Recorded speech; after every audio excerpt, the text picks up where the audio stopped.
Durante décadas, Europa tuvo un ejército secreto.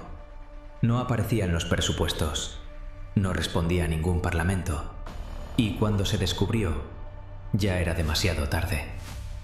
No importa quién soy yo, lo importante es lo que estás a punto de descubrir. Bienvenido a Project Delta. Aquí comienza tu acceso a la información que ellos intentaron ocultar. Cuando terminó la Segunda Guerra Mundial, Europa no entró en paz, entró en miedo.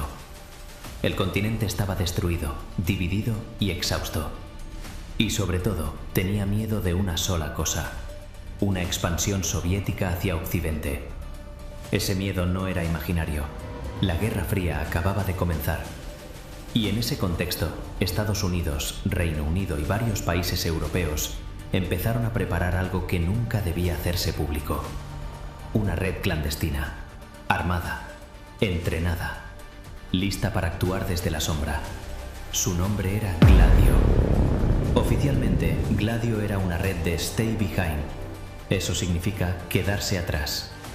Células secretas que, en caso de invasión soviética, debían operar detrás de las líneas enemigas. Sabotaje, guerrilla, desorganización, resistencia armada. Sobre el papel parecía una estrategia defensiva lógica, pero la realidad fue mucho más compleja. Gladio no fue una estructura aislada, fue una red internacional. Existió en Italia, Francia, Bélgica, Alemania Occidental, Grecia, Turquía, Países Bajos, Dinamarca y otros países. Cada país tenía su propia versión, su propio nombre, pero todos compartían algo inquietante. Operaban fuera del control democrático. No respondían a parlamentos. No aparecían en presupuestos oficiales. No estaban sometidos a supervisión judicial. Durante décadas, su existencia fue negada sistemáticamente, hasta que en 1990 todo cambió. El entonces primer ministro italiano, Giulio Andreotti, reconoció oficialmente la existencia de Gladio ante el Parlamento. No como una sospecha, no como una teoría, como un hecho. Europa descubrió entonces que había convivido durante años con una estructura armada paralela. La pregunta inmediata fue inevitable: ¿por qué nadie lo sabía? La respuesta oficial fue siempre la misma: era necesario para proteger a Europa del comunismo. Pero ahí aparece la grieta, porque si Gladio solo debía activarse en caso de invasión soviética, ¿por qué estuvo activa durante décadas sin que esa invasión ocurriera? Y aquí es donde la historia se vuelve incómoda. En Italia, entre los años 60 y 80, el país vivió lo que se conoce como los años de plomo. Atentados, masacres, caos social, cientos de muertos. Durante años, la narrativa oficial culpó únicamente a grupos extremistas internos. Pero investigaciones judiciales posteriores empezaron a señalar algo más inquietante. Jueces, fiscales y comisiones parlamentarias detectaron posibles vínculos entre atentados, encubrimientos y sectores del aparato del Estado relacionados con Gladio. No se trataba de acusaciones ligeras. Hablamos de documentos oficiales, testimonios bajo juramento, sentencias judiciales. Fue entonces cuando apareció un concepto clave: la estrategia de la tensión. Crear miedo en la población, generar sensación de caos, justificar medidas de control, orientar la opinión pública. No solo en Italia.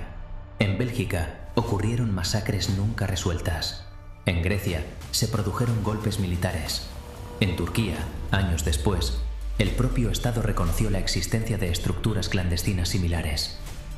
Gladio no fue un mito, fue una realidad incómoda. La OTAN negó durante años cualquier implicación directa, pero documentos desclasificados demostraron coordinación, entrenamiento y apoyo logístico común. Bases secretas, depósitos de armas enterrados, células durmientes repartidas por Europa. Todo preparado para una guerra que nunca llegó, pero que dejó víctimas igualmente.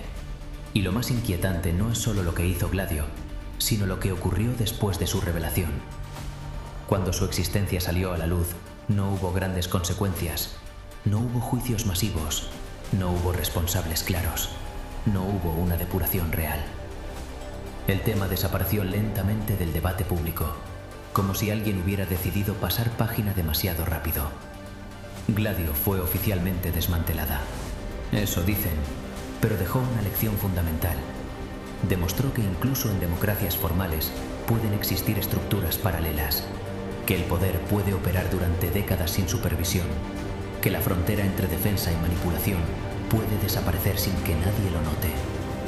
Hoy, Gladio es historia, al menos oficialmente, pero sus principios no han desaparecido. Las redes no mueren, evolucionan, cambian de nombre, cambian de herramientas, cambian de narrativa. La pregunta ya no es qué fue Gladio, la pregunta es qué aprendieron de ella. Porque cuando el miedo vuelve, las estructuras en la sombra siempre encuentran la manera de regresar. El protocolo continúa y tú ya formas parte de él.